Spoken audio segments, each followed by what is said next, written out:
Chapter 1. Helen's Story. It was early morning when Sherlock Holmes woke me up. His eyes were bright, and he looked excited. "Watson," he said, "there is a young lady waiting to see us." We went to the sitting room. A pale woman in a dark coat was sitting by the fire. Her hands were shaking. "My name is Helen Stoner," she began. "I live with my stepfather, Dr. Grimesby Roylott. Something terrible is happening in our house. I'm afraid for my life." Holmes leaned forward. "Please, tell us everything from the beginning," he said. "My sister Julia died 2 years ago," Helen began, her voice trembling. "She was only 30, full of life and plans for the future. The night before her wedding, she came quietly into my room. The wind outside was howling, and the old house creaked in the dark. Her face was pale, and her hands were cold as ice. "Helen," she whispered, "have you ever heard a low whistle in the dead of night?" I shook my head, confused. She looked as if she wanted to explain, but suddenly we heard my stepfather's heavy, angry steps in the corridor. Julie's eyes widened. She said nothing more and slipped away. That night, I was woken by a sudden, sharp scream. I ran through the dark hall to her room. Julia was standing swaying, her face twisted with fear. "It was the speckled band," she gasped, pointing towards the bed. Then her legs gave way, and she fell lifeless to the floor. Holmes leaned forwards and looked at Helen carefully. "You said you heard a whistle," he said, "and you mentioned the speckled band. Do you know what it means?" Helen shook her head. "I looked everywhere in my sister's room, but I found nothing. I don't understand those words." Holmes tapped his fingers on the chair. "Tell me about your stepfather," said Holmes. Helen stopped for a moment. "He's a very angry man. He lived in India for many years. Now he's rude, and people are afraid of him. Even servants don't want to work in our house." Outside, a carriage passed on Baker Street. Inside, the glass light moved and made long shadows. "And now," said Helen, "I'm afraid for my own life. At night I hear the same whistle my sister heard. My room is next to hers." Holmes stood up and began to walk around the room. "You mustn't return to your stepfather's house tonight," said Holmes. "But where can I go?" Helen asked. "Stay with a friend, or in a hotel. I will visit your house tomorrow and examine your sister's room." Helen nodded slowly. "Dr. Watson, please join me tomorrow," Holmes said, turning to me. "Of course," I replied. Holmes looked again at Helen. "Be careful. Do not tell your stepfather about our meeting today." Helen's eyes showed both fear and hope. Chapter 2. The Journey to Stockmorton. The next morning was cold and cloudy. Holmes and I traveled by train to the village where Helen lived. On the way, Holmes smoked his pipe and said very little. When we arrived, Helen met us at the station. "My stepfather is not at home," she said quietly. "That is good," Holmes replied. "Let us go to your house at once." We walked a long and narrow road until we saw a large old building surrounded by trees. "This is Stockmoran," Helen said. Holmes looked carefully at the windows and the roof. Holmes stepped quietly into Helen's bedroom.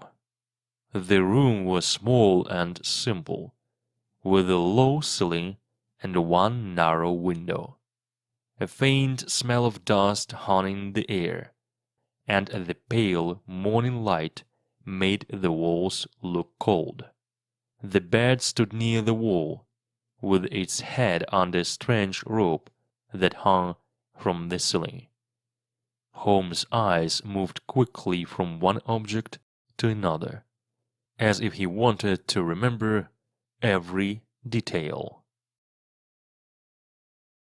He touched the rope. "This is not for a bell," he said softly. "It is fixed to the ceiling, but it goes nowhere. Curious." He looked at the bed. "It is fixed to the floor. You cannot move it. That is also unusual." Holmes bent down and examined the floor carefully. Then he looked at the wall between Helen's room and Dr. Roylott's room. There was a small ventilator high up near the ceiling. "This is very strange," Holmes said to himself. "A ventilator that connects two rooms, instead of leading outside." Holmes stepped into Dr. Roylott's room.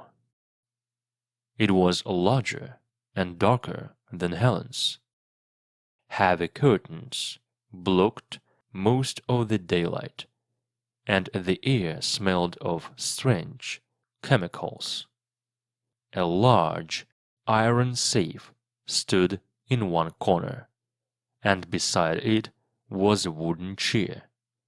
On the chair sat a small dish of milk.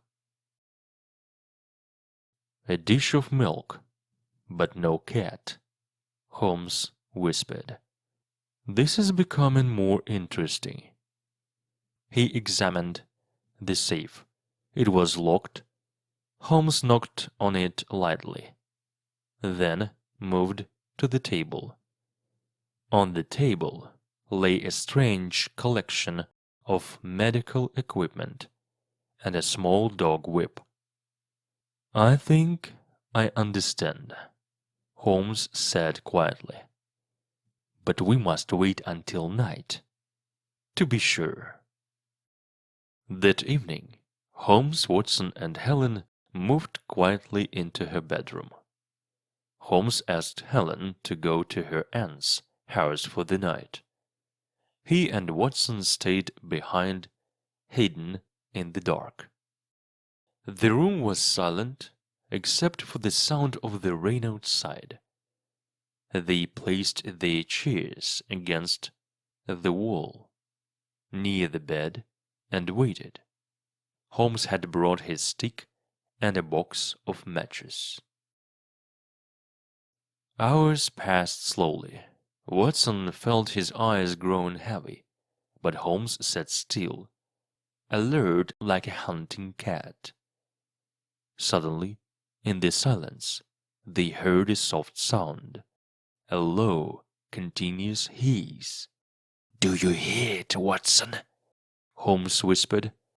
"That is the signal of death." Holmes suddenly jumped up from his chair.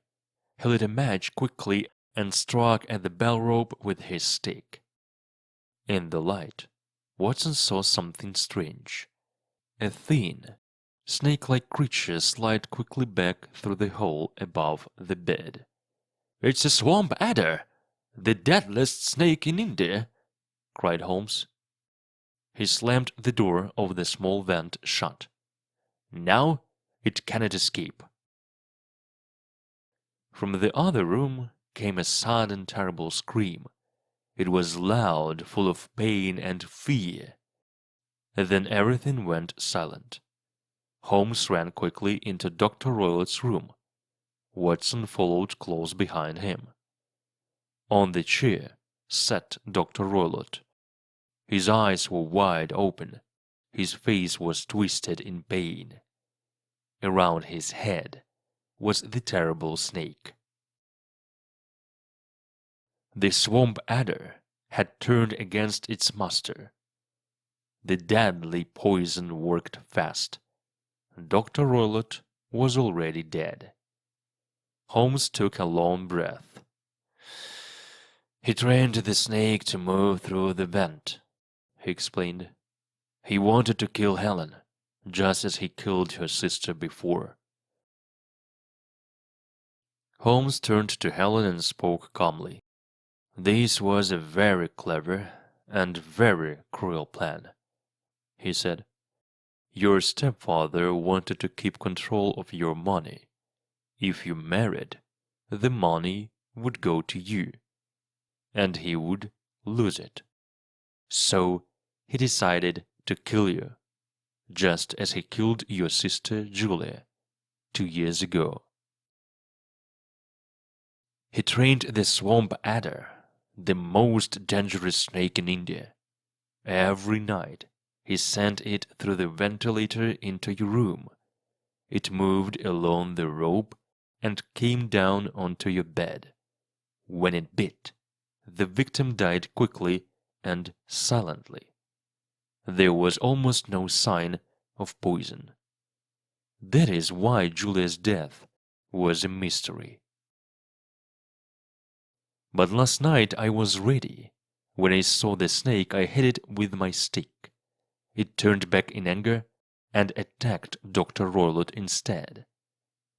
Helen listened with wide eyes. She was safe at last. Chapter 3. Return to London. The train carried Holmes and Watson back to London. The night's adventure was still fresh in their minds. Helen had thanked them again and again. Tears were in her eyes, but her face was full of relief. "She will need time to heal," Watson said softly. "But at least she is free from that terrible house." Holmes nodded. Yes, Dr. Roylott was a strong man, but his greed was stronger. It destroyed him in the end. Watson looked out of the window. The swamp adder. A strange choice of weapon. I still cannot believe it. Holmes smiled slightly. "It was clever, Watson. Almost too clever. But every crime leaves a trace. We only need to see it." Some weeks later, Watson visited Holmes in Baker Street. The fire was burning, and Holmes was deep in thought, his pipe in hand. "Helen was written to me," Watson said, holding the letter. "She is safe and well. She has even begun to smile again." Holmes leaned back in his chair. "I am glad to hear that. For some people, freedom is the best medicine." Watson studied his friend. "You solved the case with such precision. Yet I wonder, do you ever feel pity for men like Dr. Roylott?" Holmes shook his head slowly. "Pity, yes, but forgiveness, no. A man who uses fear and cruelty cannot escape justice forever. There was silence for a moment. The clock ticked on the wall.